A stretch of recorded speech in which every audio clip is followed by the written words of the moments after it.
오늘 말씀은 계속해서 에베소에서 있었던 이야기를 기록하고 있습니다. 지난 주일에는 사도 바울이 에베소에서 요한의 침례를 받았던 그리스도인들을 만나게 되죠. 그들에게 복음의 온전한 소식을 전하고 손을 얹어서 기도하자 성령이 그 사람들에게 임했던 사건을 생각해 보았습니다. 그래서 그들이 방언도 하고 예언도 하게 되었다. 그 방언과 예언의 본질적인 의미가 무엇인지를 함께 생각해 봤습니다. 방언의 본질적인 의미는 소통하는 능력이라고 말씀을 드렸죠. 한 주간 소통의 삶을 사셨습니까? 소통이 지금 안 되고 있어요. 방언의 은사는 소통의 은사예요. 하나님과 새로운 소통, 사람들 사이 속에 서로를 공감하는 능력으로 살아가는 것이 방언의 은사다. 오늘 말씀은 사도 바울의 사역을 통해서 일어난 또 하나의 해프닝을 말씀하고 있습니다. 사도 바울이 에베소에서 두란노 학당이라는 기관을 세우고 거기에서 매일 말씀을 강론합니다. 그 기간이 2년 정도 되었는데 그때 많은 기적들이 나타납니다. 특히 바울을 통해서 치유의 이적들이 많이 나타났는데 그 바울의 치유의 능력이 얼마나 놀라웠는지 오늘 본문은 그 능력을 비상한 기적이다 이렇게 표현하고 있습니다. 비상한 기적.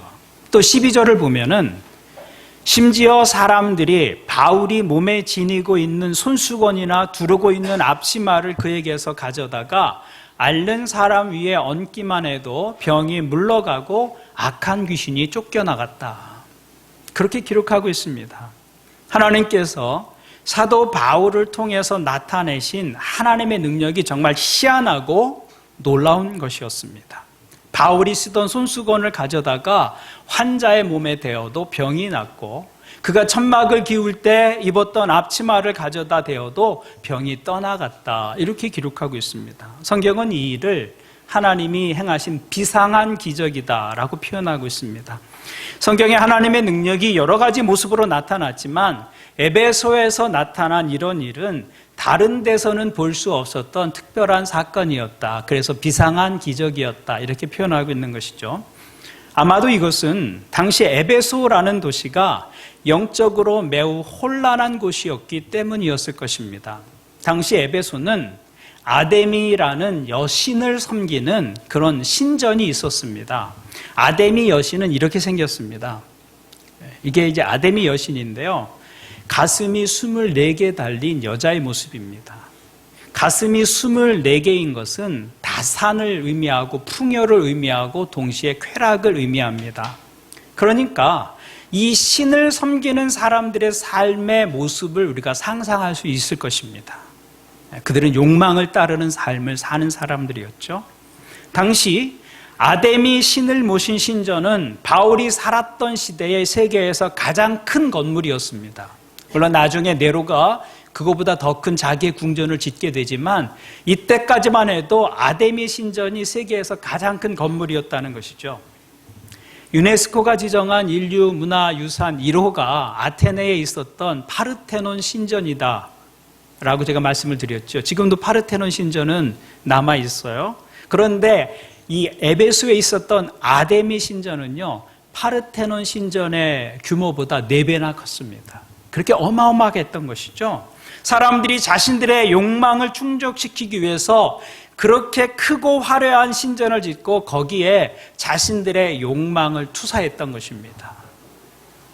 그리고 그 아데미 신전을 중심으로 수많은 우상들이 에베소라는 도시에 세워져 있었습니다. 자연히 에베소에는 마술을 하는 사람들, 주문을 외우는 주술가들, 그리고 소위 귀신을 쫓아내는 무당들, 엑소시스트들이 많이 있었다는 것이죠. 이들은 양피지에다 부적을 그려서 팔았는데 사람들은 병이 낫기를 기대하는 마음으로 그런 부적들을 사다가 몸에 지니고 살았습니다. 전 세계의 많은 사람들이 에베소를 찾았는데 그 이유 가운데 하나는 이런 비술을 배우기 위해서였습니다. 그런 마술, 주술을 배우기 위해서 많은 사람들이 에베소를 찾았다는 것이죠. 사도 바울의 손수건이나 앞치마가 이야기되는 것도 바로 이런 배경 속에서 이야기가 된 것입니다. 이 미신적인 사람들에게는 놀라운 기적을 행하는 바울이 몸에 지녔던 손수건이 무엇보다도 능력 있는 부적처럼 느껴졌을 것입니다. 그래서 바울이 손수건을 가져다가 얹고 기도했다 그런 얘기가 아니고요. 여기 말씀을 보면 사람들이 바울이 몸에 지녔던 손수건이나 앞치마를 가져다가 사람들의 몸에 대기만 해도 병이 떠나갔다. 사람들이 이것을 어떤 부족보다도 능력이 있는 부족으로 여겼다는 거예요. 그래서 사도 바울은 종종 이 손수건을 잃어버리고 앞치마를 잃어버릴 수밖에 없었던 것이죠. 그런 일들이 에베소에서 일어나고 있었다라는 것이죠. 도시 전체가 이런 미신적인 분위기에 쌓여 있었고 그 중심에 아데미 신전이 있었다는 것입니다. 그래서 바울은 에베소에서 복음을 전할 때 이런 모든 종류의 악한 세력들과 영적인 대결이 불가피했습니다. 그래서 에베소서를 읽어보면 영적 싸움을 이야기합니다. 에베소서 6장을 보면 우리가 싸우는 싸움은 혈과 육에 관한 싸움이 아니다. 보이지 않는 영적 세력에 대한 싸움이다. 그런 영적 세력에 대한 이야기를 하는 것을 보게 되죠. 그런 상황에서 하나님은 사도 바울을 통해서 다른 우상들이 할 수 없었던 놀라운 일들을 행하셨던 것입니다. 그래서 사도 바울을 통해 놀라운 이적과 기적이 나타나니까 사람들이 바울에게 주목하게 되죠. 바울이 전하는 복음에 사람들이 관심을 가지게 되었습니다. 그래서 에베소에 두란노 학당을 세우고 거기에서 2년 동안 매일 말씀을 가르쳤던 것을 볼 수 있습니다. 그런데 바울이 전하는 복음의 내용이 아니라 바울이 나타내고 있는 그 능력에만 관심을 보이는 사람들도 있었습니다. 에베소에는 많은 주술사들이 있었는데 그들이 보니까 바울이 가지고 있는 능력이 자신들과는 비교가 되지 않는 것입니다. 그래서 도대체 바울은 어떤 주문을 사용하길래 저렇게 병도 낫고 귀신도 쫓겨나는가? 그들은 바울의 사역을 유심히 살펴보았습니다. 그랬더니 사도 바울이 사용하는 특별한 주문이 있었습니다. 그 주문은 무엇이었습니까? 예수 그리스도라는 이름이었습니다. 예수 그리스도의 이름. 예수 그리스도의 이름으로 병 낫기를 구하니 병이 낫고 예수 그리스도의 이름으로 귀신을 명하니 귀신이 떠나가더라. 그래서 유대 마술사들 중에 어떤 사람들은 그 바울의 주문을 흉내내기 시작했습니다. 그래서 13절 말씀을 보니까 그런데 귀신 축출가로 행세하며 떠돌아다니는 몇몇 유대 사람조차도 바울이 전파하는 예수를 힘입어서 내가 너희에게 명령한다 하고 말하면서 악귀 들린 사람들에게 주 예수의 이름을 이용하여 귀신을 내쫓으려고 시도하였다. 유대인의 마술사들이 귀신 들린 사람들에게 바울이 사용하는 예수 그리스도의 이름을 주문처럼 사용했다는 거예요. 우리는 여기에서 사도 바울의 에베소 사역이 매우 성공적이었다는 것을 알 수 있습니다. 누군가가 바울의 사역을 흉내내려고 하기 때문이죠. 소위 짝퉁이 나타난 것입니다. 언제 성공을 실감할 수 있습니까? 성공을 사칭하는, 그 성공한 일을 사칭하는 일들이 일어나면 그 성공한 것이죠. 사도 바울을 사칭하는 사람들이 일어난 거예요. 사도 바울이 사역을 지금 성공적으로 하고 있는 것이죠. 아디도스, 나이커, 그러면 그 성공한 브랜드잖아요. 짝퉁이 생겨나기 시작하죠. 사도 바울의 성공도 그를 빙자하고 사칭하는 가짜를 만들어냈다는 것입니다. 그 사칭하는 사람들 가운데 어떤 사람이 있었느냐면 스게와라고 하는 유대의 제사장들의 아들들이 있었습니다. 그 아들들이 사도 바울의 능력을 보면서 그것을 흉내냈습니다. 그래서 바울이 말하는 예수 그리스도의 이름을 빙자해서 귀신에게 떠나갈 것을 명하였습니다. 그런데 이게 웬일입니까? 귀신이 떠나가기는커녕 오히려 이렇게 대꾸를 하는 것입니다. 15절 16절을 보니까 귀신이 그들에게 나는 예수도 알고 바울도 알지만 당신들은 도대체 누구요? 하고 말하였다. 그리고서 악귀 들린 사람이 그들에게 달려들어 그들을 짓눌러 이기니 그들은 몸에 상처를 입고서 벗은 몸으로 그 집에서 도망하였다. 이 일이 일어나니까 이들이 당황했어요. 분명히 바울이 하는 것을 보고서 그대로 예수의 이름으로 명령했는데 귀신이 떠나지 않았습니다. 오히려 그 귀신이 공격해 왔습니다. 그래서 벌거벗은 몸으로 도망하고 말았습니다. 바울의 사역을 흉내내려 했던 스게와의 아들들에게 귀신들이 무엇이라고 말합니까? 나는 예수도 알고 바울도 알지만 당신들은 누구냐? 당신들은 누구냐? 이렇게 묻습니다. 귀신이 귀신같이 알아내는 것이죠. 귀신이 그런 말에 속을 정도로 어리숙하지 않습니다. 예수 이름을 말하면 귀신이 겁나서 떠나갈 정도로 어시룩하지 않아요. 전에 한 선교사님이 자신이 당한 이 이야기를 하는 것을 들었어요. 일본에서 오래 사역했던 선교사님이었는데 하루는 귀신 들린 사람을 대면해야 했습니다. 선교지에서는 종종 그런 일들이 일어나곤 합니다. 그래서 대부분의 사역자들이 하는 대로 귀신 들린 사람을 향해서 예수 그리스도의 이름으로 명령을 했습니다. 내가 예수의 이름으로 명하노니 귀신아 그 사람에게서 떠나 무적행으로 들어가라. 그렇게 귀신에게 명령했습니다. 대부분 귀신아 떠나가라 이렇게 말하는데 좀 더 구체적으로 무적행에 들어가라 이렇게 한 것이죠. 무적행은 바닥이 없는 계시록에 나오는 귀신들이 갇히게 되는 감옥입니다. 그 무적행에 들어가면 다시 못 나올 것 같아서 무적행으로 들어가라 이렇게 명했는데 귀신이 하는 말이 네가 잘 모르는 것 같은데 지금은 무적행에 들어갈 때가 아니야 이렇게 말하더라는 거예요. 그거는 종말의 때에 있을 일이지 지금 우리가 무적행에 들어갈 때가 아니야. 그러면서 귀신이 자기를 비웃어서 자기가 되게 큰 창피를 당했다. 그런 얘기를 하는 것을 들었어요. 귀신이 다 알아요. 그것을 다 알아요. 사람은 속여도 귀신은 속이기가 참 어렵습니다. 영적인 문제는 간단하지가 않아요. 아무리 비슷하게 해도 다 드러나는 것이죠. 그래서 신앙은 겉모양을 흉내내려고 해서는 안 되는 거다라는 것입니다. 그런데 가짜들은 그 겉모습에 집착합니다. 지금 마술사들이 사도 바울의 어떤 모습에 집착하고 있습니까? 그 사도 바울이 행한 비상한 기적에 관심을 가지고 있는 것입니다. 비상한 기적이라는 말은 겉으로 보기에 굉장했다는 말입니다. 가짜는 그 겉모습에 집착하죠. 그것이 가짜의 본질입니다. 그런데 진정한 신앙은 그런 외적인 일에 관심을 두는 것이 아니죠. 진정한 신앙은 내적인 변화에 초점을 두려고 하는 것입니다.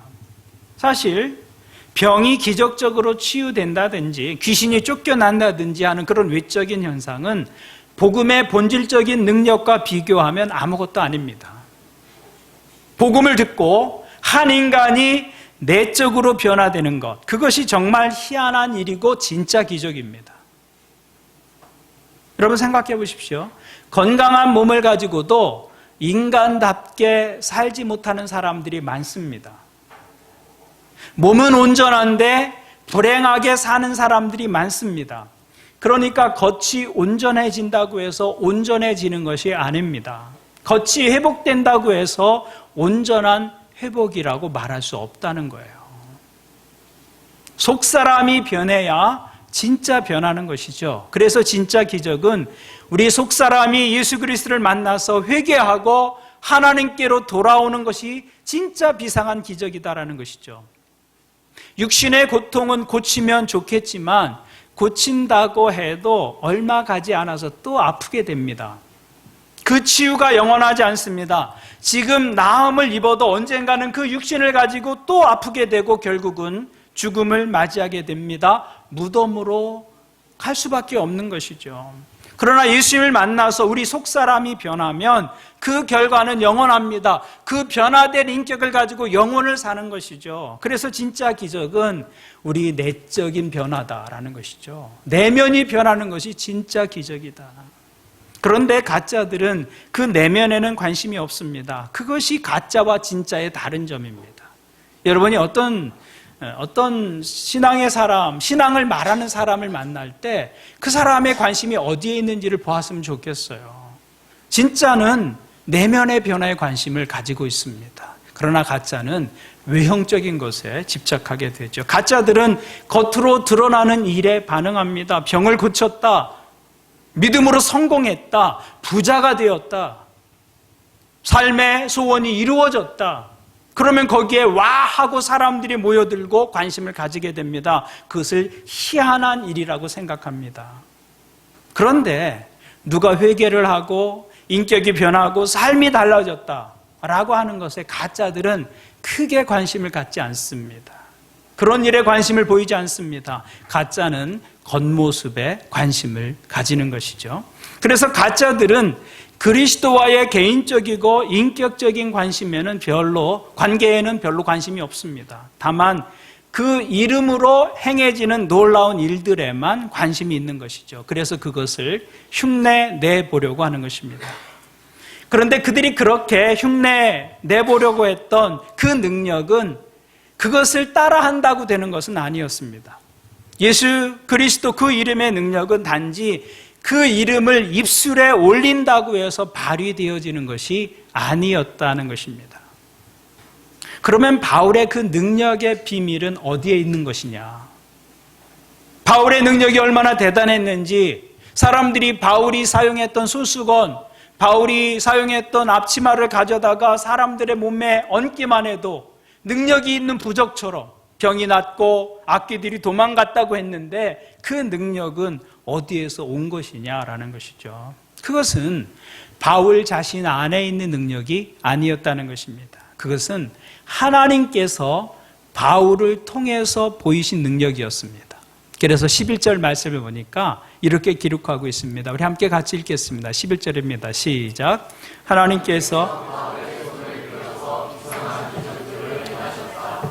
하나님께서 바울의 손을 빌어서 비상한 기적들을 행하셨다. 이 능력의 주체는 하나님 자신이었습니다. 하나님께서 그렇게 하신 것입니다. 그러므로 이런 희한한 능력은 바울이 하나님과 맺은 관계에서 비롯된 것이지 입술로 말하는 어떤 주문이나 마술에 의한 것이 아니었다는 것이죠. 스게와의 아들들은 이것을 알지 못했습니다. 그래서 착각합니다. 그들은 그저 예수라는 그 이름을 부르고 주술적으로 외우면 능력이 나타나는 줄로 생각했던 것이죠. 우리는 이 사건을 통해서 아주 중요한 한 가지 메시지를 발견하게 됩니다. 그것은 참된 신앙은 입술의 고백 이상이라는 것입니다. 물론 신앙은 입술의 고백을 포함합니다. 그 입술의 고백에서부터 우리의 신앙이 시작됩니다. 그러나 그것이 전부가 아닙니다. 그것은 시작입니다. 거기에서 시작해서 그 입술의 고백이 내 존재의 변화에 이르게 되는 것, 내 내면의 변화에 이르게 되는 것, 그것이 참된 믿음의 모습이다라는 것이죠. 스게와의 아들들은 비록 제사장의 아들들이었지만 그들은 하나님과는 아무런 상관이 없는 사람들이었습니다.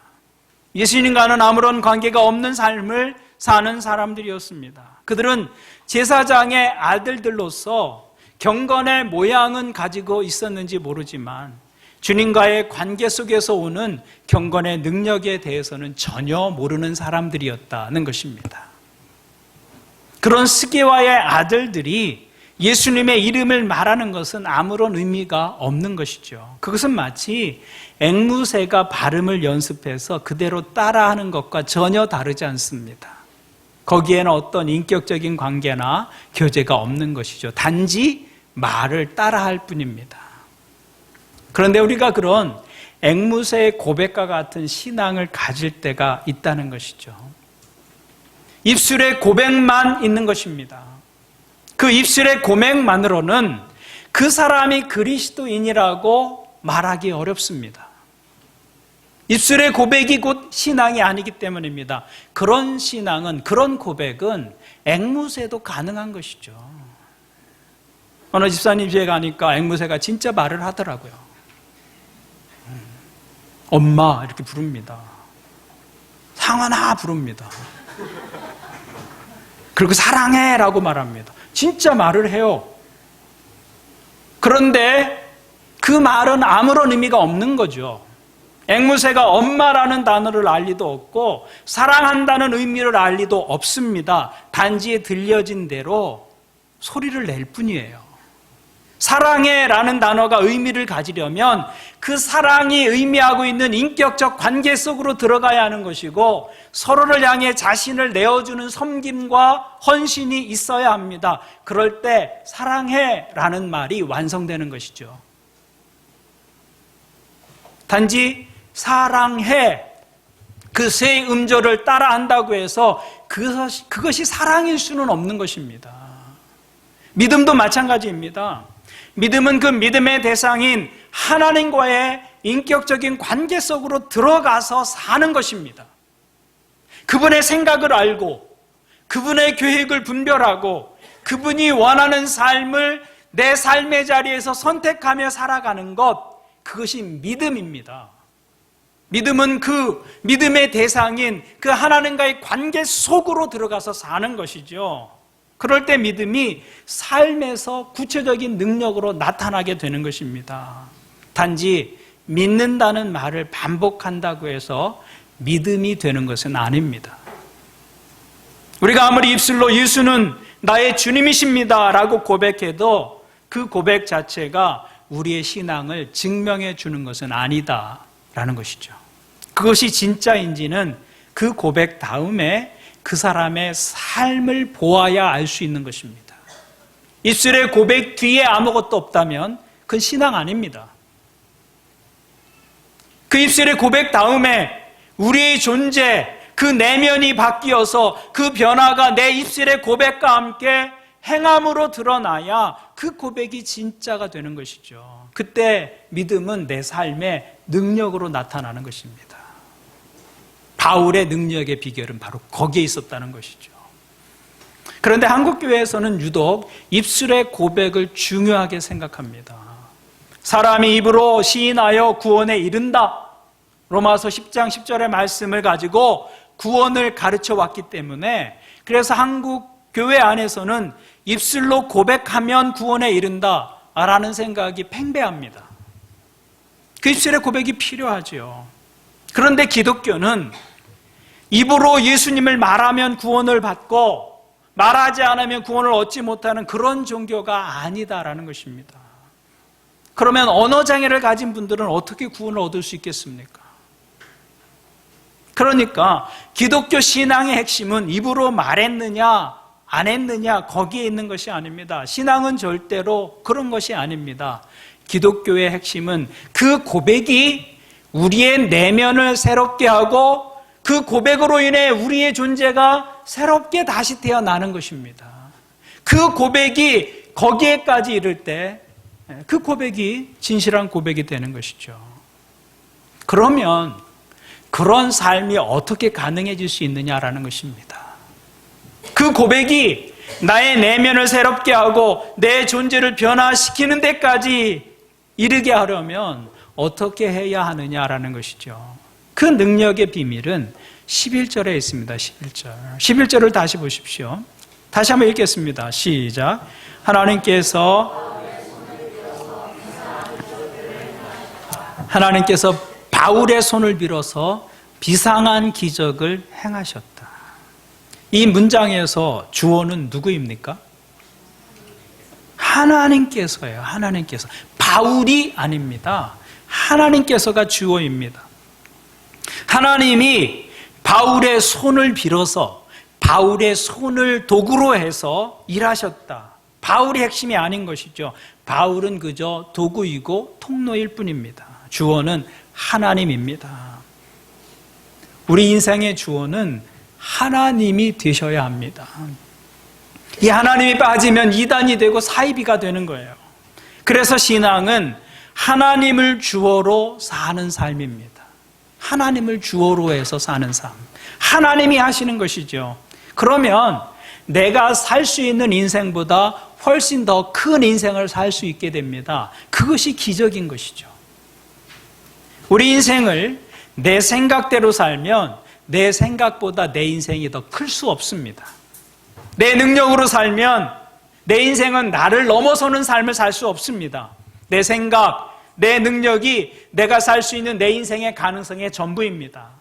그래서 내가 내 인생의 주어가 되면 나보다 더 큰 인생을 살 수는 없는 것입니다.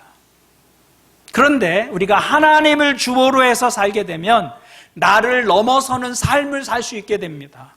나의 사이즈를 넘어서 하나님 사이즈의 인생을 살 수 있게 됩니다. 하나님의 사이즈와 우리의 사이즈는 비교가 되지 않습니다. 하나님의 생각과 우리의 생각에는 엄청난 차이가 있습니다. 그래서 그 하나님을 주어로 하나님의 말씀을 붙들고 살면 내 인생의 크기가 달라지는 것이죠. 그것이 기적이에요. 내가 살 수 있는 것보다 더 큰 인생을 사는 것, 내가 할 수 있는 일보다 더 큰 일들을 하면서 사는 것, 그것이 기적이죠. 하나님의 말씀을 내 인생에서 진지하게 붙잡고 살면 우리는 우리의 경험과 우리 자신의 지식으로 살 수 있는 인생보다 훨씬 크고 뛰어난 인생을 살 수 있게 되는 것입니다. 우리의 경험과 이해로 만들어갈 수 있는 가능성보다 훨씬 더 큰 모습으로 우리 인생을 만들어갈 수 있는 것이죠. 우리가 붙들고 산 하나님의 말씀의 크기대로 우리 인생의 크기가 결정되는 것입니다. 그것이 하나님이 주어가 되시는 삶이다라는 것이죠. 그래서 하나님은 사도 바울을 통해서 비상한 기적을 행하실 수 있었던 것입니다. 하나님이 우리 인생의 주어가 되시면 우리는 우리가 안고 있는 인생의 조건들, 상황들을 넘어서 살 수 있습니다. 하나님이 우리 인생의 주어가 되시면 우리는 내가 내 힘으로 살 수 있는 인생보다 훨씬 더 큰 인생을 살 수 있다는 것이죠. 그것이 믿음이 가져다주는 축복입니다. 오늘 예배하는 여러분들의 인생에 하나님께서 주어가 되시기를 주님의 이름으로 축원을 드립니다. 그것이 진정한 신앙의 모습입니다. 진정한 신앙은 주술적인 신앙과는 전혀 다른 것입니다. 앵무새가 하나님 부르는 것과는 전혀 다른 것이죠. 주술은 한마디로 이야기하면 하나님을 내가 부리는 것입니다. 하나님을 내가 부릴 수 있는 기술을 갖는 것, 그게 주술적인 신앙입니다. 내가 주문을 외우면 마치 알라딘 영화 보셨습니까? 지니가 램프에서 나와서 소원을 들어주듯이 하나님이 내가 부리는 종이 되는 것이죠. 그게 주술입니다. 그래서 그것을 통해서 내가 원하는 것을 소유하고 내가 보호를 받고 내 인생이 편해지고 내가 원하는 것을 이루어가는 것이죠. 그것이 주술의 목적입니다. 주술적 신앙은 내가 주어예요. 내가 하나님이 도구입니다. 내가 하나님을 빌어서 내가 원하는 것을 이루어가는 것이죠. 그러나 우리가 믿는 자로 산다는 것은 내가 하나님을 소유하는 것이 아니라 내가 하나님의 소유가 되는 그런 경험을 하게 되는 것입니다.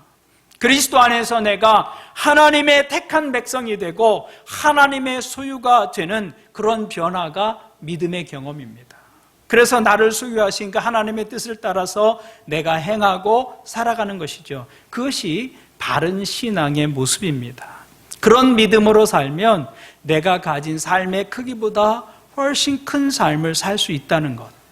내 생각보다 더 큰 생각을 할 수 있고 내 능력보다 더 큰 일을 할 수 있고 내 인생의 크기보다 더 큰 크기의 인생을 살 수 있는 것이죠. 그것이 바울이 보여준 기적의 본질이었다는 것입니다. 그런데 우리 삶을 잘 살펴보면 우리가 주문을 외우는 주술사들과 같은 모습으로 신앙생활을 할 때가 얼마나 많은지 모릅니다. 우리가 기도를 열심히 하고 있지만 그 기도의 내용과 그 기도를 통해서 바라는 것들이 주술을 하는 사람들의 바람과 거의 다르지 않을 때가 많습니다.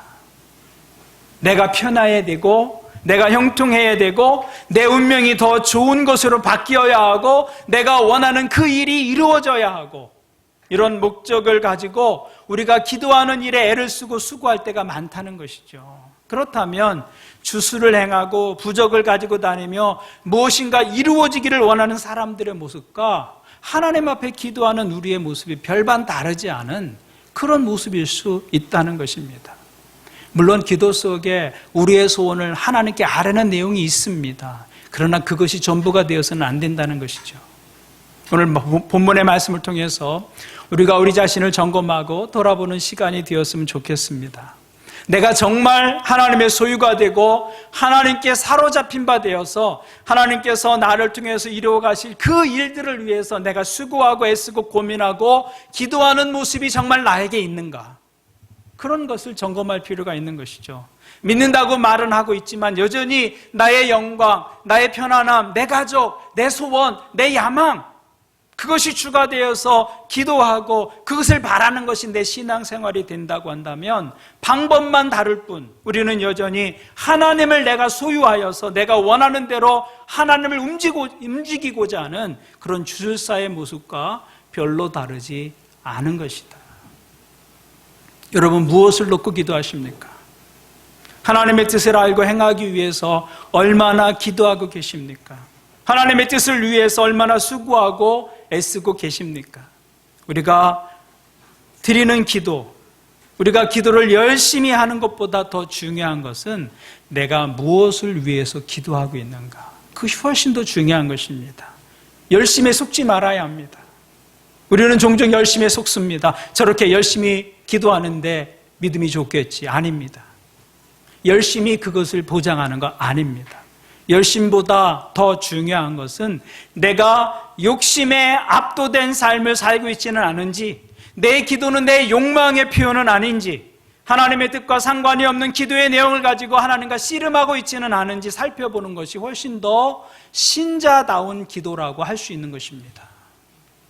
우리에게 진정한 믿음이 있다면 우리가 기도하면서 우리의 기도 속에서 욕심의 자리는 점점 작아지게 될 것입니다. 처음에 우리가 큰 욕심을 가지고 하나님 앞에 나와서 기도하게 됩니다. 어쩔 수 없어요. 그러나 정말 우리가 하나님과의 관계 속에 있다면 우리가 기도하면서 우리 기도 속에서 내 욕심의 자리는 점점 작아지게 될 것입니다. 그리고 하나님의 나라와 하나님의 의라고 하는 것이 우리 기도의 자리에서 내 기도의 내용 속에서 점점 더 많은 자리를 차지하게 되는 그런 경험을 할 수밖에 없습니다. 그래서 기도하면서 하나님 앞에서 내 마음의 소원이 바뀌는 그런 경험이 믿음의 경험인 것입니다. 그런 경험을 하실 수 있게 되기를 바랍니다. 기도하면서 내 기도가 달라지는 거예요. 내 소원이 달라지는 것입니다.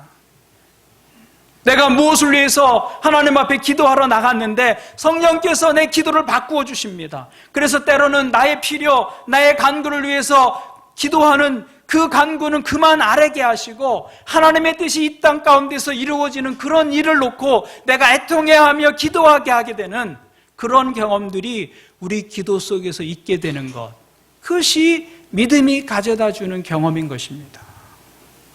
그것이 성경이 말하는 진정한 믿음의 모습이다라고 말씀하고 있는 것이죠. 신앙은 하나님과의 관계입니다. 하나님과의 관계 속에서 내 뜻이 아니라 하나님의 뜻이 점점 더 커져가는 것, 그런 삶이 이 땅에서 우리의 부르심이다라는 것이죠. 우리가 그것을 기억할 필요가 있습니다. 우리가 그것을 목표로 살아갈 때 믿음이 내 삶의 능력이 되는 것입니다.